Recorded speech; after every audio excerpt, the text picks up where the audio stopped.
"25 years after the outbreak of the Cordyceps brain infection and 5 years after the events of The Last of Us, Ellie is now 19 years old.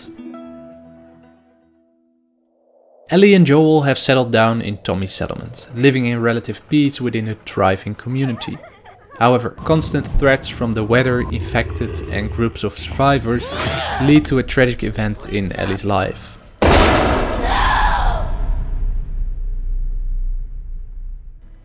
Ellie embarks on a journey in a search for vengeance to carry out justice. As she hunts down those responsible, she is confronted with the traumatizing physical and emotional consequences of her actions. She's fueled by hate, which will be a major theme within the story, directly opposing the love from the previous game. I'm gonna find, and I'm gonna kill every last one of them.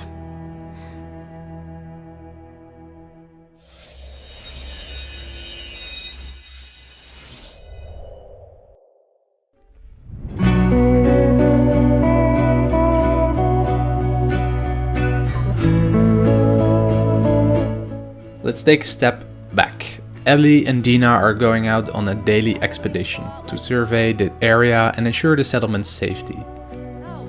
For the first 15 minutes they chatted and bantered back and forth about plans, people they knew and relationships while checking in at a station and scavenging abandoned houses on their way to a supermarket. At one point Dina asked Ellie what she was planning to do that night, and Ellie answered she had plans to watch a cheesy action movie with Joel, which drew a surprised reaction from Dina. "Oh," Dina said, "are you two cool?" It's unknown if Ellie discovered Joel sacrificing humanity's future to save her, but the tension quickly dissipated. Before long they arrive at the supermarket, where things take a turn for the worse. Ellie!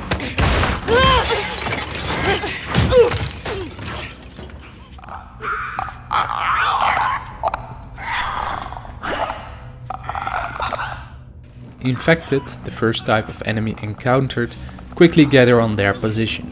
However, Ellie and Dina manage to make it out of there alive.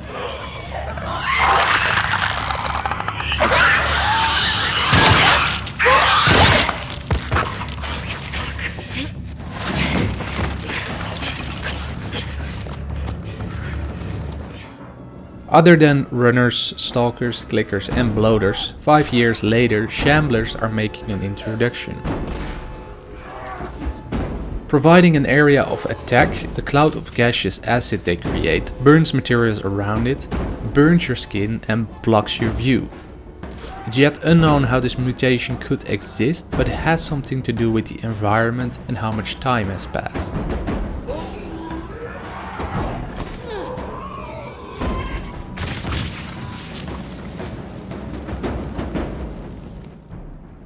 With the supermarket cleanup complete, Ellie and Dina decide they were done with patrolling for the day and wanted to return to the settlement.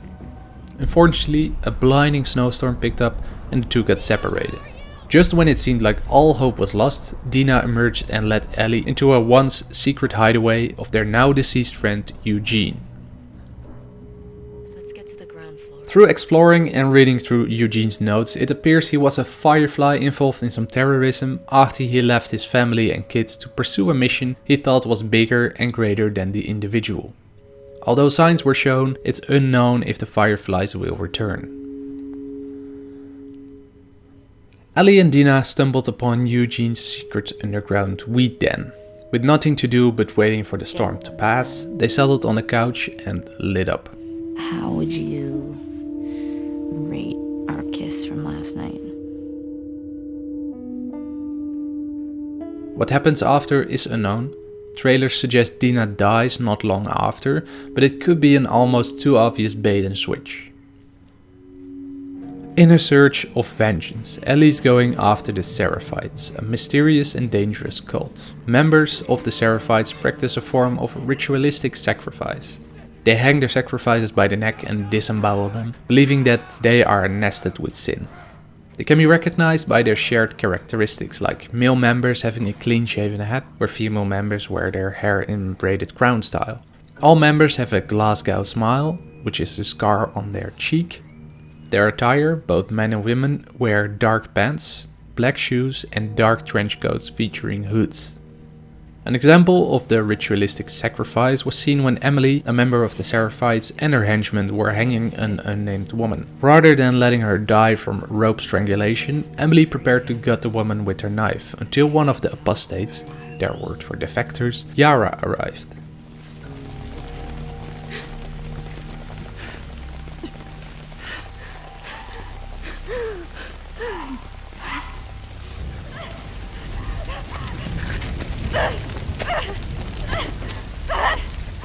Yara!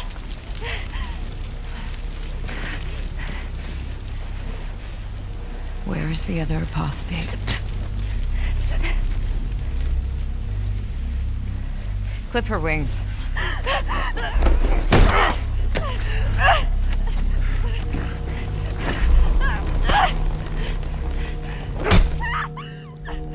Before the second henchman could beat her other arm, Lev, Yara's brother, eliminated one of the henchmen, while Yara and the unnamed woman took care of the rest.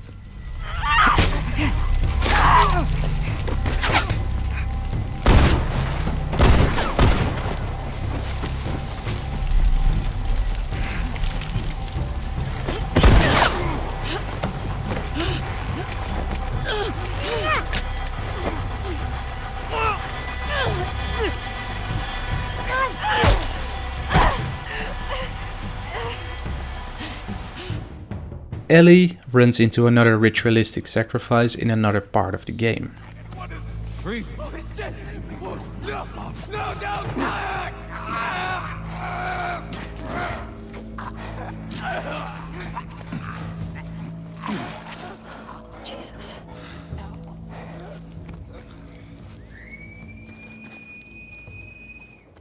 A whistle sounds.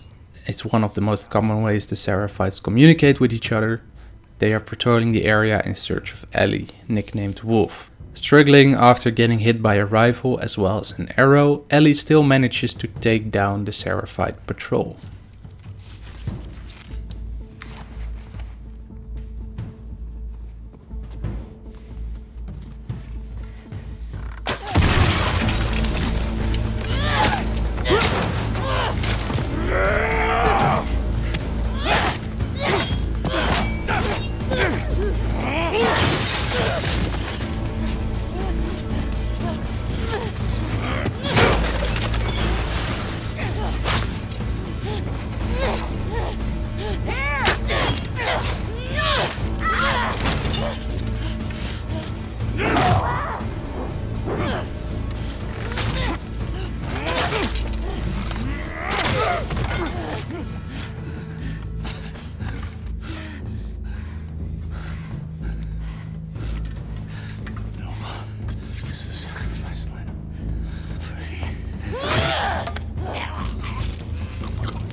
Later in the game, during spring or summer, Ellie traveled to Seattle, Washington.